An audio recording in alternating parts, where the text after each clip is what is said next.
Olá, eu sou Débora Aguiar. E eu sou Graciema Freitas. Por aqui você encontra temas do universo feminino. E o nosso tema de hoje é sobre se reinventar. Porque por aqui, o nosso papo... A gente inventa. O nosso papo, a gente inventa. A nossa convidada de hoje é uma mulher, uma gata, que é palestrante, atriz, jornalista e empresária. Casada com o Léo, mãe da Vitória e do Theo, ela se reinventou aos 50 anos. Ela é a maravilhosa Monique Cury! Uhul! Que prazer estar com essas duas divas aqui. Muito obrigada pelo convite. A gente que agradece. Monique, conta pra gente uma coisa. Você começou muito cedo na TV Globo, a atriz mirim, era super bonitinha, lá atuando já desde sempre. Como é que era pra você, assim, tão pequena, com responsabilidades de adulto? Foi um sonho seu? Era uma vontade sua? Ou era coisa de pai e mãe que quer ver a filha fazer sucesso na TV? Então, eu nasci em Belo Horizonte, aos 3 anos a gente teve que mudar para o Rio. Meu pai perdeu o emprego, ficou numa situação complicada, a gente veio para o Rio. Eu fui morar em Ipanema, numa pracinha chamada Jardim de Alá. Eu, com 3 aninhos brincando, um produtor de elenco me viu, na época, gente, em 1971, me achou muito engraçadinha. E eu era realmente engraçadinha. Eu tinha um cabelo na cintura, cheio de sardinha, já tinha perdido um dente com 3 anos de idade, banguelinha, e muito desinibida. E eu não via muito como responsabilidade, porque eu amava. Então, eu, desde os 3 anos, eu podia fazer tudo que eu queria. Eu estudava numa escola bacana, eu tinha minhas roupas, fazia meu balezinho. Então, assim, eu entendia que aquilo é que me proporcionava. Isso não via como responsabilidade, era uma diversão. Aos 10 anos, que aí eu pedi para a mamãe, mãe, eu quero ser atriz. Ai, Monique, não, pelo amor de Deus, esse ambiente, lembra antigamente? O ambiente, a Rede Globo, né? Tinha uma cabeça assim. Aí eu enchi muito o saco dela, ela me levou. Eu tinha feito uma capa de um figurino infantil, que era uma revista de moda famosa na época. O pessoal do século passado vai lembrar. E aí ela levou, eu lembro que eu chegou na Globo, a pessoa do elenco lá olhou minha foto e falou, desculpa, eu não posso aceitar, tem que ser foto 5x7. Nunca esqueço a frase da minha mãe, olha, eu já não quero que ela venha para cá mesmo. Então, fica aí, seja o que Deus quiser. No dia seguinte me chamaram, eu fiz teste, passei e comecei a carreira de atriz. E aí sempre com muito amor e enxergando com responsabilidade, mas muito mais como diversão. Agora, a coisa quando é para ser, ela é. Porque tinha esse impeditivo aí da questão da foto, mas no dia seguinte estavam te chamando. E quando você iniciou nesse ambiente, como a tua mãe dizia, como é que você estava se sentindo ali numa... Você iniciou numa novela das 8, horário nobre, a emissora líder nacional, ou seja, quem entrava ali já era considerado estrela, ficava nacionalmente conhecido. Olha só, eu entrei para a novela Os Gigantes em 1978, contracenando com Diniz Fati, Tarcísio Meira, Francisco Coco. E eu nunca esqueço, eu do lado da mamãe, quando eu fui assinar contrato, estava o Daniel Filho e o Fábio Sabag. Eles falavam assim para a mamãe, falaram, a sua filha é sucesso nacional garantido. Eu tinha 10 aninhos, mas eu lembro disso. E eu amava, imagina uma menina de 10 anos na novela das 8, contracenando só com um monstro. E eu amava. E eu fazia direitinho, viu? Eu fazia bonitinho, né? Eu fui muito feliz profissionalmente, muito mesmo. Já que você falou que você foi muito feliz, como é que foi depois? Eu falo o seguinte, a vida é feita de escolhas, né? A gente tem que ter muito cuidado com as escolhas que a gente faz. Aos 17 anos, eu estava namorando um rapaz muito apaixonado, achava que a minha felicidade era ele, né? Aquela coisa de você colocar a felicidade na mão do outro. E ele dizia que se eu trabalhasse, ele me conheceu como atriz, tá? Mas ele dizia que se eu trabalhasse, ele terminaria o namoro comigo. E aí eu estava afastada há uns 6 meses, sem fazer, normal, né? Faz uma novela e tal, e até que eu namorava ele e meu pai ficou de novo desempregado. Os altos e baixos do meu pai. e ele precisou voltar para Belo Horizonte. Aí ele falou comigo, Monique, se você quiser ficar no Rio, você pode ficar, mas tem que trabalhar. E o namorado falando para mim que se eu trabalhasse, que ele terminaria comigo. Aí eu tinha duas opções, ficar no Rio e investir na minha carreira, uma carreira maravilhosa, onde só fazia personagens espetaculares, ou eu ia para Belo Horizonte e abandonava tudo. 17 anos, apaixonada, o que eu fiz? Fui com meu pai para Belo Horizonte para não ter o risco de acabar o namoro. Chegando em Belo Horizonte, eu tive 2 convites fantásticos, tanto para fazer a novela O Outro, que era uma das protagonistas, quem fez foi a Cláudia Abreu. Fui chamada para fazer a Corpo Santo na Manchete, também uma das protagonistas. Também disse não, quem fez foi a Silvia Buarque. E depois que eu dei esses 2 nãos, 6 meses depois, o meu namorado terminou comigo. Então, ali eu tinha me afastado completamente da carreira, ali eu estava longe do Rio de Janeiro, dos amigos, da profissão, de tudo que efetivamente me fazia feliz. Ali começou o que eu chamo de meu primeiro fundo do poço. As minhas escolhas levaram para isso. Agora, Monique, quando a gente é adolescente, tudo é muito intenso, e eu vejo que essa paixão, esse amor que você tinha era intenso. Você, né? As meninas só enxergam o amor. Quando ele terminou com você e que você não tinha o amor e também não tinha a profissão, que sentimento bateu? Meu mundo caiu. É isso. Quando ele terminou comigo, a sensação é que eu tinha ficado sem chão. Acabou a minha vida. Porque eu abri mão da minha profissão, eu já estava afastada de tudo e de todos, eu já tinha dito 2 nãos, né? Um para o Marcos Paulo e um para o Denis Carvalho, e de uma hora para outra, meu mundo caiu. Você sabe quando você tem uma vida absolutamente completa? Eu me sentia completa. Era uma menina bonita que morava em Ipanema, no Rio de Janeiro, trabalhava independente, com muitos amigos, sempre fui muito querida, sempre tive esse meu jeito de agregadora. E de uma hora para outra você não tem mais nada? Você não tem mais amigos, você não tem mais sua profissão, nada. Virou um vazio. E eu comecei a comer, comer, comer. Eu fiquei compulsiva. Eu comia enlouquecidamente.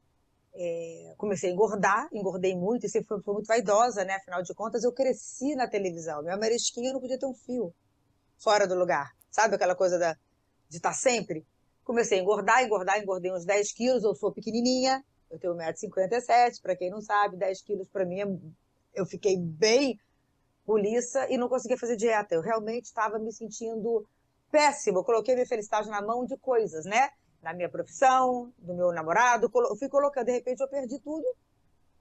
E aí um dia eu estava vendo Fantástico, nunca me esqueço, eu vi uma bailarina muito famosa dizendo que quando ela comia um pouquinho demais, ela provocava o vômito, porque ela não podia engordar. Eu ali, no fundo do poço, me sentindo sem autoestima nenhuma, falei, bom, descobri a fórmula mágica, comecei a vomitar. Eu desenvolvi a bulimia por 6 anos. Eu cheguei a vomitar 7 vezes em um dia. Eu passava o dia comendo e vomitando.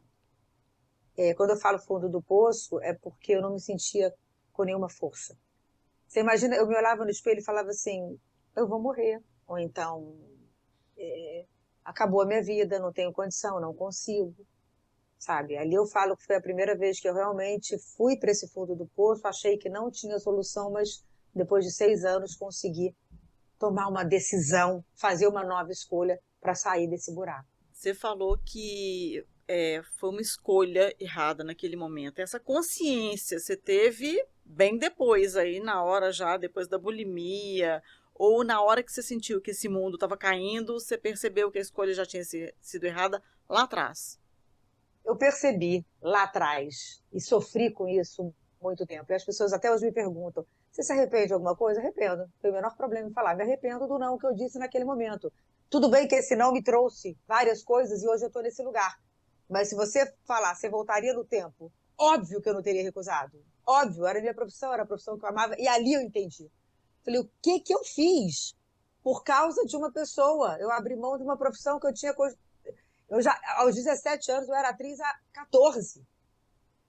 Já era uma profissão, já me sustentava, eu já ajudava em casa. E por causa de uma escolha, eu joguei tudo no ralo. Então, eu tive essa consciência lá. Hoje, é um pouco diferente a consciência que eu tenho, né? Eu entendo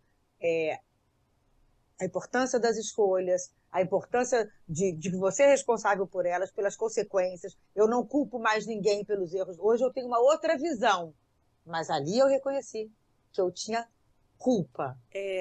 Na verdade, naquela época você sentia a culpa. Hoje, eu acredito que você veja que você teve a responsabilidade, né? Porque a culpa traz um peso, né? Um peso que vai dando uma ruminada, sabe? Fica aqui dentro, fazendo mal para a gente. Quando a gente entende que foi uma responsabilidade nossa, a gente pensa, bom, vou olhar daqui para frente para fazer novas escolhas. E aí eu queria saber, você recusou 2 papéis importantes. 2 convites de peso. E quando você recusa, pelo menos nesse ambiente artístico, houve recusa, os diretores já voltam o olhar para outra direção. Estou certa? Sim, na época era culpa mesmo. E essa culpa, esse peso, essa dor de eu ter me colocado naquele lugar é que me fez desenvolver a bulimia, entende? Aquilo tudo foi um processo da culpa. Hoje, como eu cheguei nesse lugar onde eu estou, que é um lugar muito confortável, eu tive vários fundos do poço, que eu consegui com muita força, descobrindo a força que eu tinha, sair. E até a minha reinvenção aos 50 também me mostra essa força que eu tenho. Então, hoje é muito, com muita clareza, eu digo sobre responsabilidade. Então, você foi bem certeira na culpa, que hoje eu vejo como responsabilidade, não me dói mais, né? Agora sim, quando eu disse aquele não, né, eu não posso nem te dizer se eu fui colocada na geladeira ou não, porque eu não tentei. Eu realmente me afastei voluntariamente 6 anos, né? Ali naquela coisa eu fui tão pro fundo do poço, eu fiz vestibular para o UFMG, passei para psicologia, fiz psicologia em Belo Horizonte. Eu fui tentando me adequar àquela nova vida, já que meu pai estava bem naquele momento, profissionalmente, financeiramente. Belo Horizonte foi bom para ele. Falei, então quem sabe agora eu não começo uma outra jornada, né? Que eu brincava de ser normal, né? Porque o ator... Só que eu não me adaptei, realmente eu não me adaptei à vida normal, àquela vida de faculdade, de uma vida... Era um vazio para mim. Você já tinha experimentado um outro mundo, uma outra realidade, é muito difícil voltar ou fazer diferente uma coisa que, né, na verdade, é o sucesso, a projeção, o dinheiro, era tudo muito mais, né? Muito do que você estava tendo naquele momento. Realmente um downgrade, né? E a gente se acomodar a isso, às vezes, é um pouco complicado, né? Eu acho também que é o seguinte, tem pessoas que gostam de ser anônimas, tem pessoas que gostam da vidinha quieta. Meu marido, por exemplo, ele é muito na dele, Débora conhece, ele é caladinho, quietinho, ele não gosta de aparecer, raramente aparece nos meus conteúdos. Eu não. Eu gosto de falar, eu gosto de gente, eu gosto de fazer amizade, eu gosto de aparecer. Aparecer que eu digo assim, não no mau sentido. Eu gosto disso. Então, quando de repente eu em Belo Horizonte me via nada, normal, sem nada para fazer, sem aquela vida atribulada de trabalho, seu dinheiro entrando na minha conta, seu glamour, tudo, tem que ser sincero, não adianta a gente falar que a gente não gosta, né? Foi muito difícil para mim. Agora, Monique, você teve vários fundos do poço e saiu deles. Você sempre deu um pulo. Mas a gente veio falar hoje sobre essa reinvenção aos 50. Quando todo mundo fica dizendo que, assim, que a gente já está finalizando a nossa história, Na verdade, aos 50, a gente já está iniciando Eu discordo. outra. Eu discordo. Eu acho que é aos 50 que a vida começa. Pelo menos para mim, foi aos 50 que começou. E hoje eu não me troco por 3 de 25, nem de jeito nenhum. Eu também. E aí, Monique, me conta uma coisa. Eu quero saber o que te fez se reinventar aos 50. O que estava rolando? Bom, depois que eu tive a bulimia, eu entrei no relacionamento abusivo por 8 anos, a minha vida as minhas escolhas erradas foram me levando para esses lugares. Eu me defino, eu brigo que eu sou o típico caso da pessoa que quando faz uma escolha errada leva a própria vida para o fundo do poço, mas que quando descobre a força que tem, toma uma decisão, ninguém segura. Então, assim, ao longo da minha jornada eu voltei a fazer novela, tá? Mas, assim, fazia uma novela aqui, fiz papéis muito legais, fiz Felicidade, fui capa do disco, fui História de Amor, fiz outras novelas. Mas eu estava sempre esperando o convite, sabe? É uma profissão muito ingrata, que eu chamo de exercício de frustração.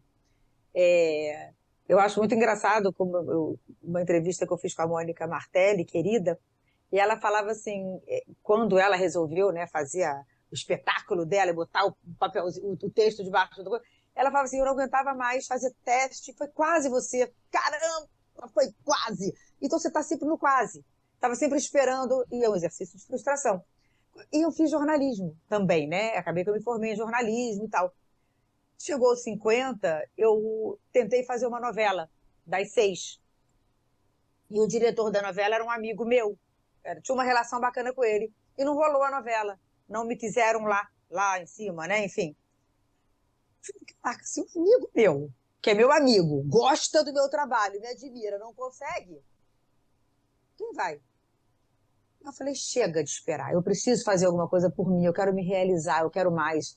Eu sou muito bem casada, eu tinha uma vida muito confortável, mas aqui dentro eu estava infeliz, sabe? E aí começou aquela sensação que tô velha.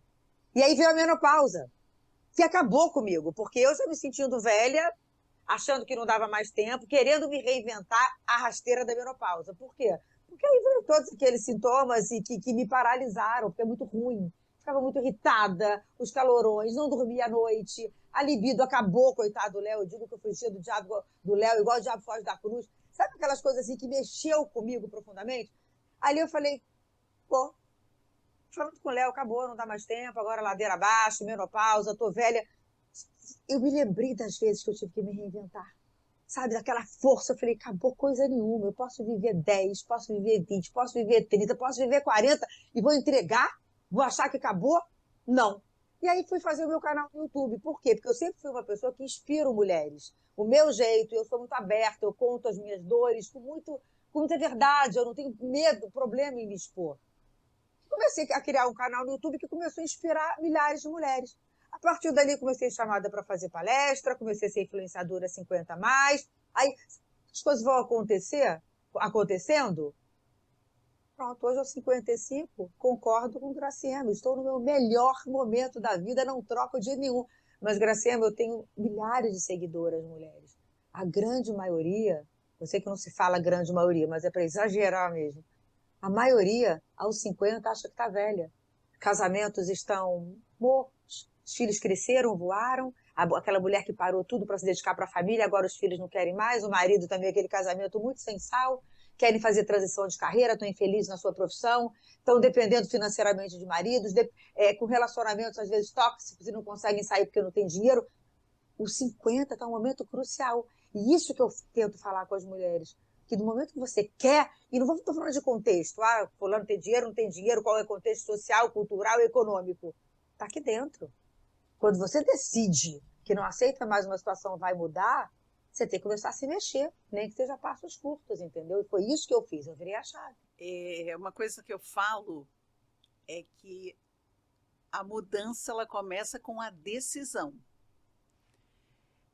Então, você que estava frustrada com a profissão, porque tinha que aguardar um convite, enfim, você estava se sentindo mal porque estava na menopausa. E vamos deixar claro que hoje em dia está sendo desmistificada. Então, as mulheres, sim, podem viver super bem após a menopausa. Existe vida após a menopausa? Existe. E aí, Monique, quando você decide se reinventar, você também ganhou, pegou para si um propósito, porque é uma missão que você tem hoje, do tanto que você inspira essas milhares de mulheres. Fala um pouco para a gente sobre essa missão. Bom, em primeiro lugar, eu queria lembrar que existe vida após a menopausa desde que você se trate e se cuide, né? Quem faz reposição hormonal, beleza, só que isso só não resolve. E quem não faz tem que ter um estilo de vida. Se você não faz absolutamente nada, é o caos. É o caos. Você precisa ter um estilo de vida saudável, de alimentação, atividade física, de horários de sono, de hidratação.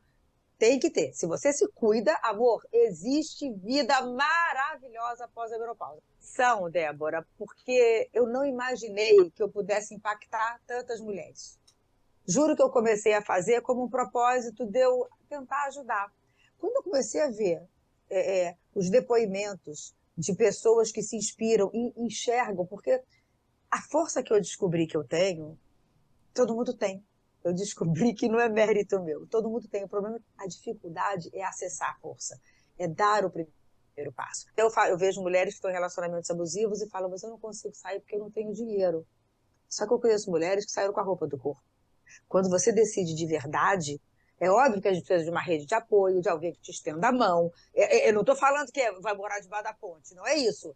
Mas não é possível que a gente não tenha uma pessoa que te fala, vem, vamos tentar recomeçar juntas. Eu não tenho medo de mudar. E se não der certo? Eu não tenho coragem. Ou então, eu não tenho dinheiro. Enquanto a gente coloca essas desculpas, a vida fica paralisada. E aí eu falo, você se imagina daqui a 5 anos no mesmo lugar? Com as minhas reinvenções, com as minhas saídas do fundo do poço, da bulimia eu não contei para ninguém, eu não procurei médico, um absurdo, eu tinha que ter pedido ajuda, mas eu consegui sair. Um relacionamento abusivo de 8 anos, onde eu era chamada de burro, idiota, imbecil e babaca todos os dias. Todos os dias. Ele queria me transformar numa pessoa que ele queria que eu fosse, que eu não era. Eu sofri horrores, mas eu consegui sair. Então, assim, aos 50 me reinventar, e hoje aos 55, isso inspira as mulheres, que elas também podem. Não é mérito meu. Então, se transformou uma missão para eu mostrar para a mulherada que a gente pode viver muito. Eu conheço mulheres que se apaixonaram loucamente aos 50, aos 60, aos 70. Eu conheço mulheres que se reinventaram profissionalmente. Então, assim, desde que você queira de verdade, você acesse a sua força, como? Eu vou ajudando, dando ideias, a pessoa tem que se esforçar também. Hoje em dia tem muita informação. Agora, se contentar com essa vidinha mais ou menos, com relacionamento abusivo, sabe, com essa dependência financeira, hoje não tem mais espaço para isso. A pessoa precisa entender o que ela pode, sabe? Quem está no olho do furacão raramente enxerga o tamanho da tempestade, ou não enxerga o tamanho da tempestade. É muito difícil para mulheres que vivem em relacionamentos tóxicos terem essa percepção. Na maioria das vezes, elas nem percebem. Hoje, felizmente, graças a você, graças a gente, ao nosso trabalho, há uma percepção um pouco maior sobre isso, mas até pouco tempo atrás as pessoas nem sabiam o que era um relacionamento tóxico, né? E quando às vezes ouvi alguém falando, nossa, eu tô assim, minha marido, aí eu falo, uai, isso também acontece lá em casa, né? A gente durante muito tempo viu mulheres que não sabiam da condição miserável que eu tô falando em questão de humanidade, de relacional. Elas não tinham consciência dessa situação que elas viviam. E eu acho que esse trabalho, principalmente esse trabalho seu, o nosso trabalho, é muito importante para trazer isso. Você tem essa percepção também que ainda hoje, mesmo com toda essa... tanto que a gente fala, tanto que a gente bate na tecla, ainda tem gente que não se percebe num turbilhão desses? Olha só, eu acho que a maioria das pessoas que se encontram numa situação dessa não percebe. Hoje eu digo que era um relacionamento tóxico abusivo. Na época, eu achava que era por amor. Esses caras, essas pessoas narcisistas, elas conseguem te provar, por A mais B, que tudo que eles fazem é por amor. Eu tenho uma tatuagem Eu tinha que andar com a roupa coberta, porque ele falava que era por amor, para me proteger. Eu sorrio para todo mundo, eu brinco com todo mundo. Eu não podia mais sorrir para os amigos, porque ele falava que eu estava me oferecendo, era um cuidado comigo. O jeito de vestir, de falar, tudo era um cuidado. Então, isso acontece muito. As pessoas elas estão num relacionamento dessa, mas a pessoa consegue provar, porque eles são bons, né? Essas pessoas narcisistas, eles são bons. Então, assim, eu acho que a gente fala muito sobre isso. Às vezes eu faço aqui, falo nas minhas redes sociais, algumas perguntas. O teu companheiro faz assim? Faz assado? Faz assado? Aí, então, você sofre um relacionamento abusivo. Aí eu recebo centenas. Caramba, Monique, eu vivo um relacionamento desse, mas ele diz que é por amor. Todos dizem. Então, é muito importante que a gente fale sempre sobre isso, que a gente possa trazer esse conteúdo para as pessoas entenderem que elas vivem um relacionamento desse. E aí, e a partir daí? O que você vai fazer com isso? Como a Débora falou, com a decisão que você vai tomar. É a partir da decisão. Tem muitas mulheres que não se ligam que estão num relacionamento abusivo porque acham que o relacionamento abusivo é estar roxa. Acha que é tapa, que é uma violência física. E a violência mais vil, que eu acho, é a psicológica. Ela não deixa marcas visíveis, mas deixa cicatrizes abertas enormes por dentro. Então, é muito importante o que você coloca, passando esses exemplos, e aí as mulheres começam a se ligar que podem estar num relacionamento abusivo. E sabe que relacionamento abusivo não é só de homem e mulher, só de casal. Um relacionamento que pode ser abusivo, que as pessoas às vezes fazem vista grossa, não percebem, não sabem, não classificam, sei lá o que é que acontece, é o relacionamento profissional, que é uma coisa que a gente precisa também olhar. Tem muita mulher se sujeitando a jornadas de trabalho exageradas, a assédios de todo tipo, né? A um monte de coisa, porque às vezes nem sabe que é abuso, né? Acha que ela precisa fazer além do que ela realmente tem que fazer, do que está no contrato de trabalho, porque faz parte do que tá no papel dela. Então, eu acho que trazer isso também, não só para a questão de relacionamento, mas de profissão, familiar, né? Porque o abuso pode acontecer de todos os lados e as pessoas não sabem disso às vezes. Eu acho que quando uma pessoa exerce poder sobre a outra, independente do tipo de relacionamento. Eu nunca fui agredida, mas eu vivi coisas assim, sabe, inacreditáveis, sabe, por amor, eu era ofendida o tempo inteiro, sabe? Quando eu fui entender, cara, o que é isso? Não é amor. Uma pessoa que quer transformar outra, que quer que o outro seja de um jeito que você não é, isso não é amor. Amor é o que meu marido sente por mim, me aceita exatamente do jeito que eu sou. Né? A gente cede em coisas que atrapalham uma relação. Isso é normal, faz parte da relação. Mas se você cede em coisas que não te agrida, não deixar de ser quem você é. Eu sou uma pessoa alegre que dou beijo, agarro todo mundo, inclusive amigos homens. Hoje o Léo, meu marido, é amigo dos meus melhores amigos. Porque eu nunca deixei de abraçar e beijar. Você sabe que essa sou eu. Tem um exemplo clássico. Se você coloca um sapo numa panela com água e você vai esquentando, ele não se liga, ele vai se acostumando até que acaba cozido.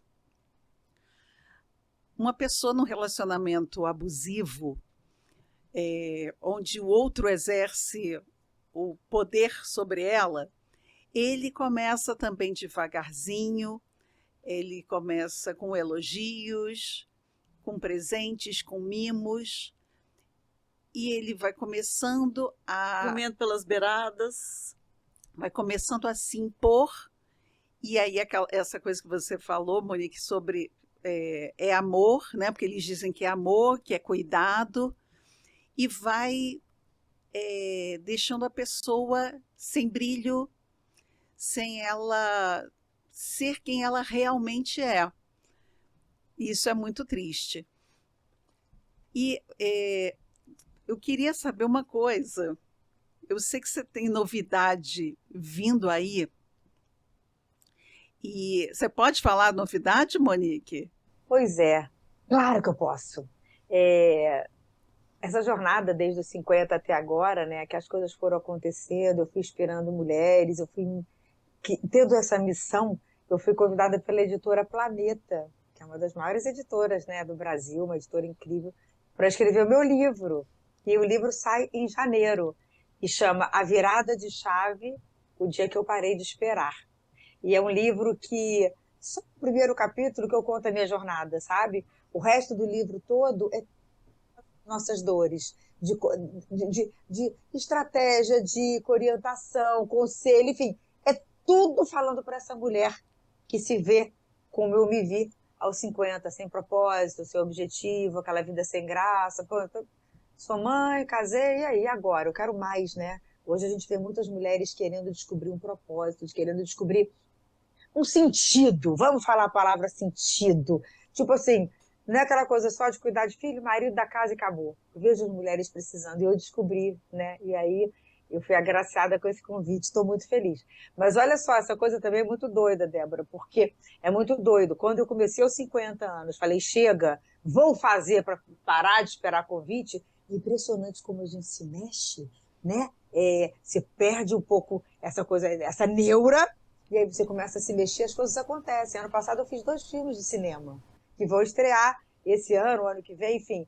Fiz os meus 4 maridos, com o elenco incrível, Tony Garrido, um elenco maravilhoso, e fiz Socorro, Tô Falido, que eu faço par romântico com ninguém mais, ninguém menos que a Ari Fontoura. Então você entende que quando você começa a se mexer, as coisas vão acontecendo, e aí o convite aparece, porque você... Mas não é aquela coisa de desencanar, porque eu sou a favor que você foque para onde você quer ir. Não adianta querer 50 mil coisas ao mesmo tempo, fazer tudo mais ou menos. Foca a sua energia para onde você quer mudar, se comprometa. Disciplina. Porque se você se comprometer e não desistir, você chega lá. Mas só que eu foquei nessa minha missão. E aí eu comecei a aparecer de outra maneira. A mulher que inspira. E aí pronto, aí o convite veio. Então é isso que eu acho muito bacana, né? Muito legal, você tá se mexendo. Eu amei essa ideia do livro. Você sabe o que eu acho que é mais bacana? É que contar só a própria história, tem um monte de gente que conta. E o que me chamou a atenção no que você falou foi exatamente de orientar, de dar ideia, de sugerir. E isso, às vezes, as pessoas precisam desse tipo de coisa, porque falar, tá, ela se reinventou, tá, e aí? O que eu vou fazer? Como é que eu vou me reinventar? Como é que vai ser? Né? Então, eu acho que essa questão que você falou de dar ideias, de trabalhar as dores, eu achei fantástica. Parabéns, já estou super ansiosa pelo livro. Tema, eu acho que a gente contar a nossa história, ela traz uma conexão com a pessoa. A pessoa vai se identificar com muitas dores que eu passei, porque as minhas dores são as dores das mulheres. Eu sou igual a todo mundo. Então, em contar a história, ela tem a importância da pessoa entender o que eu estou fazendo ali, gerar conexão e acreditar. Agora, tem toda a razão, não é um livro autobiográfico, não é um livro onde eu vou contar só a minha vida. Não, é um livro para ajudar esta mulher a entender a força que ela tem e sair da procrastinação, parar de esperar. Ah, tenho medo. O medo não vai embora, meu amor. Ah, não tenho coragem. A coragem não vai bater na tua porta. Ah, não tenho dinheiro. O dinheiro não vai cair do céu. Então você vai fazer o quê? Vai ficar sentado esperando? Vamos se mexer. É isso que eu quero. Espetacular. Sensacional. É exatamente isso. Mostrar que dá para fazer e como que dá para fazer, né? E eu vou contar uma coisa para vocês, que isso também que a Monique está vivendo, tudo que ela fala nas redes sociais, tudo que ela prega, né? Enfim, tudo que ela coloca para essa mulherada toda, ela vive, não é só da boca para fora.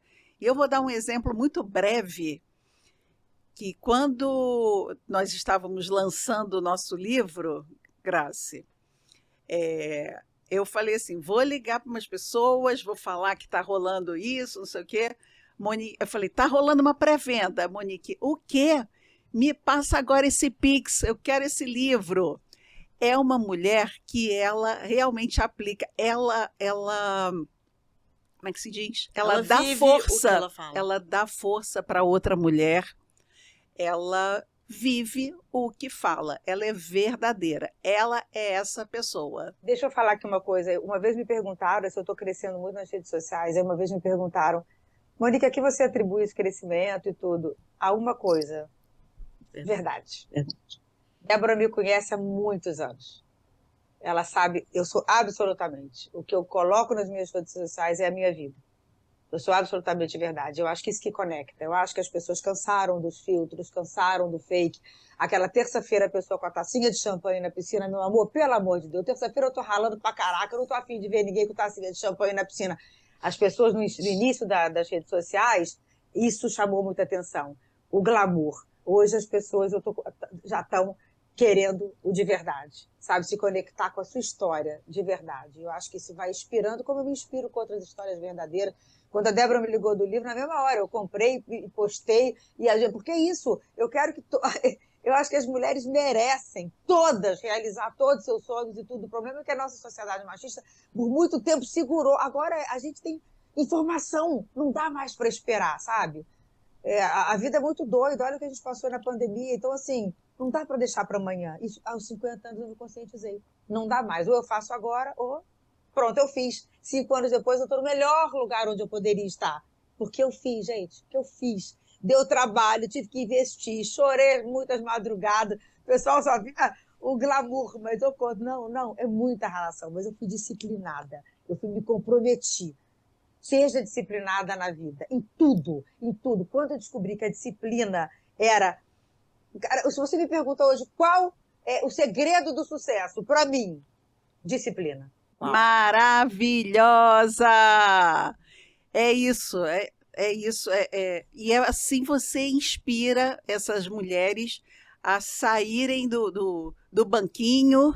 Só de ver você falar, sua energia, sua disposição, é uma coisa que contagia. Dá vontade de a gente sair daqui e ir lá fazer alguma coisa também. Monique, você quer falar alguma coisa para a gente fechar aqui? Eu ficaria horas. Eu quero que esse podcast de vocês seja um grande sucesso. Que vocês possam ajudar muitas mulheres, porque tudo que a gente traz... onde você entreviste pessoas, eu chamo de pessoas incríveis, não tenho a menor dúvida que vocês vão escolher a dedo as pessoas que vão estar aí, que essas pessoas possam inspirar, ajudar, que as mulheres vejam, vocês também são 2 mulheres da minha idade, né, que não são mais meninas, então aí no melhor momento, assim, fazendo também, né, eu acho isso, a mulherada tem que entender que é possível, independente da idade, né? Aquela frase que muita gente fala, você não é a sua idade não te define, o que define, é o que está aqui, são seus sonhos, seus planos, o que você vai fazer com eles, o que você vai se comprometer para chegar lá, é isso que vai fazer a diferença, não é a tua idade. Muito obrigada, de coração, foi delicioso bater esse papo contigo, muito bom, minha conterrânea, também sou de Belo Horizonte. Foi um prazer enorme ter você com a gente. Eu espero que você volte mais vezes, porque a gente tem muita coisa para falar ainda. Meninas, eu que agradeço. Obrigada, me sinto muito lisonjeada de estar com certeza num time de pessoas incríveis, eu não tenho a menor dúvida. Contem comigo, muito sucesso nessa jornada, viu? Obrigada, maravilhosa Monique Cury.